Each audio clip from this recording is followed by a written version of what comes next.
Yeah, thanks very much, Paul, and good afternoon, everybody. And thank you for joining us today. What I thought I might do is start with a bit of an introduction as to what it is we actually do. And Respiri, as was pointed out, is a medical device and e-health organization that pivoted its business exclusively to the highly lucrative United States market. We don't operate anywhere else but in the US. And the reasons for that will become clear as we go through this particular presentation. And it's not just because it's about 30 times the size of the Australian marketplace, but because the services that we operate in, that is remote patient monitoring, are completely reimbursed in the United States. So there is very little, if any, out-of-pocket expense for patients when they get put on this program by their physicians. Our lead device is wheeze, a very sophisticated electronic stethoscope that is very, very easy to use and is reimbursed, as I said. You place it on your tracheal knock like so, and the instruction to the patient is breathe normally. 30 seconds of breathing's Bluetooth to a smart device. That's analyzed by our AI algorithms and identifies abnormal breath sounds, wheeze, which is something that the doctors ask their patients about right now. And it's one of the lead indicators for how well a respiratory disease is being managed by keeping that wheeze rate down to an acceptable level. We recently acquired one of our long-term partners, Access Telehealth, who are a provider of remote patient monitoring solutions, not just for respiratory disorders, where wheezo fits in, but across all major chronic diseases, cardiovascular, diabetes, and others. So we now have the ability to deliver an entire suite of solutions, which is exactly what the United States customers want from us. They want a solution not for a disease state, they want a solution for their high-risk patients. And that's exactly what we do. I'm pleased to be able to announce that we secured 2 more clients in the United States just recently.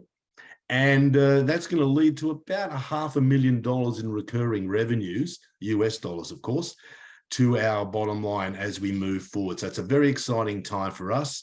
We've doubled our projected annualized revenues of late, and there's a whole heap of other anticipated announcements that we hope to be making as we move forward. So if we could go a couple slides forward, please. I'm pretty proud to be able to say that Respiri is really built on a number of unique company firsts in the United States. We are the first FDA-approved device for use in managing remote patient monitoring, with wheeze as a predominant lead indicator for how well a patient's being managed. We're also the first organization that were reimbursed for remote patient monitoring in respiratory disorders. And with the acquisition of Access Telehealth, we are now the only organization in the United States of Australian origin that's delivering an end-to-end remote patient monitoring solution to its customers. Everything that I'm talking to you about today has been achieved in just over a year and a half when we first launched in the United States. So things are moving very quickly for us. We have customers who are generating revenues for us. We have customers in the order of about 16 at the moment, and that is growing as I speak. So we're on a very good trajectory because we are delivering a service that is lacking in the United States and something that we see as a great advantage to organizations that are under increasing pressures to deliver better medicine for less money, and importantly, in a way that's very convenient to their patients. And the way to do that across the board is to make sure that healthcare is delivered in the cheapest form possible, and that's at home. Next slide, please. I've been in the game for a long time now. I mean, I've been in healthcare for 35 years. And really one of the things and narrative that hasn't changed over that period of time is that healthcare is still a very reactive industry. We basically wait for patients to get ill, and then we do something about it. Now, that in itself is not a success story when it comes to trying to keep people out of hospital. And that sort of reactive model is something that we believe that remote patient monitoring can help alleviate by providing physicians and their nominated healthcare partners with real-time information from the real world about their patients and how well they're being managed.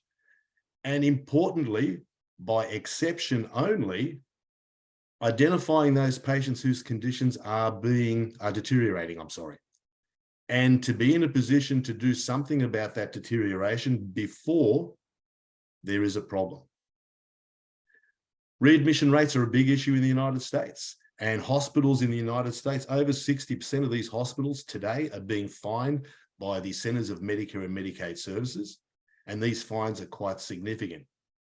So we have a whole bunch of stakeholders who are very motivated to make sure that we do what it is we can to deliver a highly effective and cost-effective way of healthcare management that allows patients to take greater ownership of their condition, do something about it with the help of coaches, and make sure that physicians get adequate reminders and alerts to when patients' conditions are deteriorating, and do something about it before there's an issue. Next slide, please. It's important to note that with remote patient monitoring, it isn't just about a medical device. It's not just about this, or a blood pressure cuff, or an ECG. Really, for an effective remote patient monitoring solution to work, you need three things. You need an easy-to-use device. This is easy. You need a platform that allows for data transfer between all stakeholders so people know what is happening with the patients, both good and bad, and a way of triaging that so that physicians only get alerted to those patients that require an intervention. So data that is actionable. And the third piece, no matter which way you look at it, you need a person to interact with the patient to help them understand when they're doing things well, to follow up on when they're not doing things that they're supposed to be, and very importantly, be very attached to the patient when there's a deterioration in their particular circumstances. And importantly, be able to triage that back to the physician who's managing that patient. As I said, all three of those aspects of remote patient monitoring are reimbursed in the United States. It's one of the only countries in the world where that's the case. Also, very important to note is that physicians, healthcare organizations, and insurers can outsource the entire remote patient monitoring program to somebody else. And as I said, we purchased one of those somebody else's in Access. The market that we play in as well is not one to be sneezed at. The remote patient market in the United States is forecast to grow to almost $100 billion by 2026. So it's a very, very juicy market, and a market that requires a sophisticated approach and a one-stop shop approach that fits into the needs of the clients whose patients need it. Next slide, please. As I said, we recently completed an acquisition of one of our partners who we've been working with now for over a year. And over that period of time, if you will, we've been conducting a due diligence process by working with them. So we know very well what it is that they're doing well and what it is that we can help them with. My own background, I started one of Australia's largest remote patient monitoring organizations in sleep apnea, Healthy Sleep Solutions. We went on to command 40% of the Australian marketplace. We presented the concept to a company called ResMed, who became a cornerstone investor in our organization. We went on to become one of their largest customers in the Southern Hemisphere. So we know this space, we know what needs to be done to make it effective, and we know that we are in a position to help drive growth organically with our partners, Access, who now belong to Respiri, and also deliver a solution that we know our clients want and insurers want. Next slide, please. The Access acquisition has done one major thing to us. That is, with wheeze, our medical device for respiratory disorders, that market in the United States is a fairly healthy market with about 50 million patients with respiratory disorders. that are targets for us. The acquisition of Access broadens that to about 1 in 2 Americans who have got a chronic disease of some sort that would qualify for remote patient monitoring. So the market that we've had introduced to us through the acquisition is one that is much larger. And importantly, from our perspective, our Access acquisition is still differentiated on the wheezo device, because if you want to do remote patient monitoring in patients with respiratory disorders, whether that be asthma or chronic obstructive pulmonary disease, COPD, the only real device available to you that's easy to use, reimbursed, and reproducible is wheezo. That allows our partners Access to be able to pitch an end-to-end turnkey solution when it comes to delivering a remote patient monitoring solution to healthcare providers and organizations that cover all of their high-risk patients, which is who we really do need to provide a very good solution to keep them out of hospital and reduce costs. Next slide, please. You know, the commercial prescription for us was this acquisition. The US market in remote patient monitoring is very fragmented. There is no national provider of remote patient monitoring services in the United States. So it is very fragmented, which obviously opens itself up to a number of other opportunities, I should say, when we move forward. And no one's consolidated that marketplace. So it's an interesting thing to consider moving forward. But with the Access acquisition that we've currently made, we now know that we have a solution that our clients want. We have remote patient monitoring solutions using different devices in addition to wheezo to handle all high-risk patients in the major disease states. We have also purchased with the Access acquisition a remote patient monitoring platform that is device agnostic. So we can put whatever device we want into the solution that our customers want and deliver exactly what it is they need, together with our clinical staff to help better manage those patients and make sure that they're adhering to what the doctor wants them to do. We're already integrated into the package, so we are in a position to kick off very, very quickly. And you would have seen from the new customers that we've onboarded, we are in a position to deliver services immediately. The economics of the acquisition are also very attractive. Originally, our recurring revenues, that is dollars per patient per month with wheezo alone through our partners, is about 10 to 20 US dollars. The acquisition of Access increases that to up to $100 per patient per month. Reminder, all of this is underpinned by reimbursement, and the people reimbursing are very, very motivated to make sure the remote patient monitoring actually works, because the insurers know the more that they move healthcare delivery out of high-cost tertiary institutions into the home, the more money they save. From our perspective, we now only need to have 9,000 active remote patient monitoring patients, as opposed to 30,000 under the old model, to break even. And we anticipate breaking even in the second half of 2024. And that is calendar year, which is not that far away. We've got the team to be able to deliver this. As I said, everyone that's been in the team has worked in this space, and we have a US-based presence with a series of very, very skilled people in this area. Important to note that in many markets, human investments in healthcare are often sunk leaders. In the reimbursement market of the United States, every clinical staff member that we employ costs us roughly $50,000 to $70,000 and delivers about $250,000 in revenues. So for a people-driven business, an 80% margin on people is a pretty good result. Next slide, please. I mentioned we've signed up 2 new clients, one in Alabama, the other in Hawaii. So they're the first clients we've got in those states. And as I said, our recurring revenues that have been announced in just the last 2 months add about 1.1 million in recurring revenues to our bottom line forecast for in annualized revenues in the next year. So we're really excited about that. And we've already commenced onboarding patients that have been engaged into the program. I announced a number of other deals that were made last month.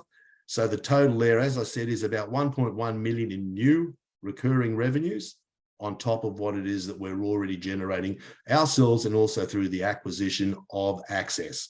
This is pretty exciting. And as I said, our break even is 9,000 patients, and we are well on the way with more than 1,000 patients enrolled in our programs already. Next slide, please. Near-term catalysts, and these are the really exciting things. We are in the final throes of finalizing contracts with 2 insurers. One of those insurers I'll focus on is basically starting in one state with 3,500 patients. And this is a risk share agreement where we will be paid not per service, but per member. So the initial contract for one of the insurers, which should be finalized in the not too distant future, is for 3,500 patients, where we will be generating about $40 US, that is per member. Their recurring revenues about $1.68 million per annum, that's US. Much more importantly, there's a very clear line of sight for this insurer to 40,000 patients across multiple states, where the revenue streams from that approach 20 million US in recurring revenues. Now, the timeline to this, once the contract is signed, and it isn't signed yet, but we're, as I said, in the final throes, is not 2 or 3 years down the track, but in 12 months from execution. The only way we will not get there is if we don't deliver.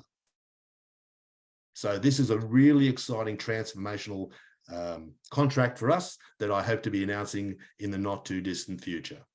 We're also working with accountable care organizations who also have risk contracts with health insurers, and they are initially going to generate about $1 million US in recurring revenues, but a clear line of sight to 14 million. So in 12 months, everything going to plan, and assuming we sign the contracts, we have a very clear line of sight to an additional $34 million recurring revenues from the clients that we're pretty close to finalizing now. And I do stress, there's not a deal until there's a deal, but I'm really confident.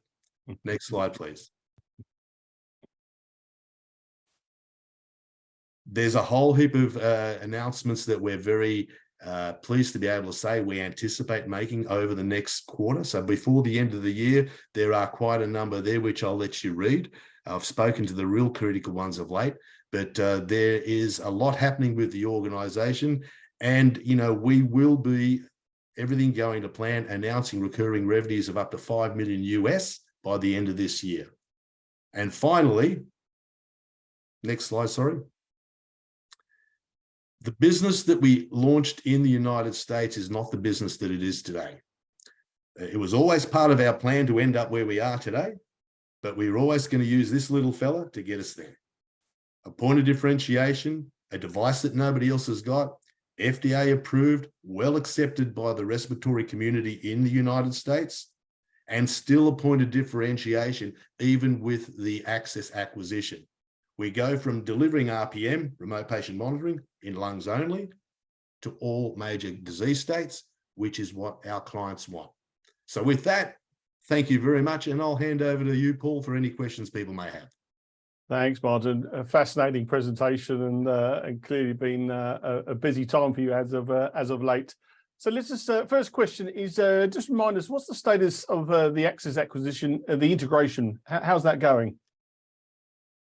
Well, the good news about the integration is we've already been working with them for some period of time. So we are now in the throes of bringing the organizations together and integrating systems. Those system integrations have happened over a period of time.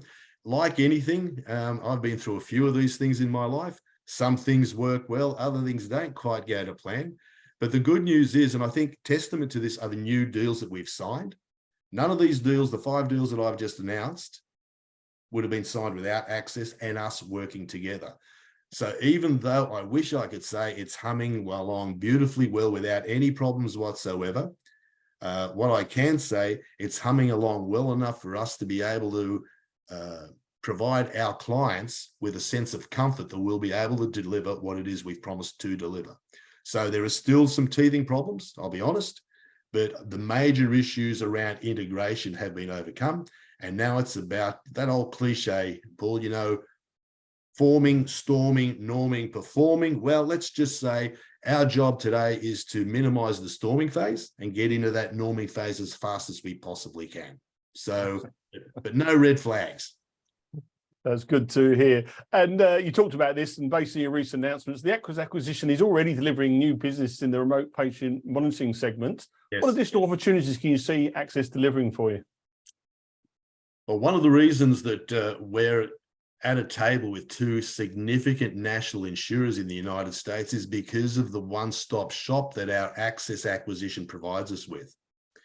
Now, in saying that, the reason we were originally invited to talk to these insurance companies was on the back of this little fella.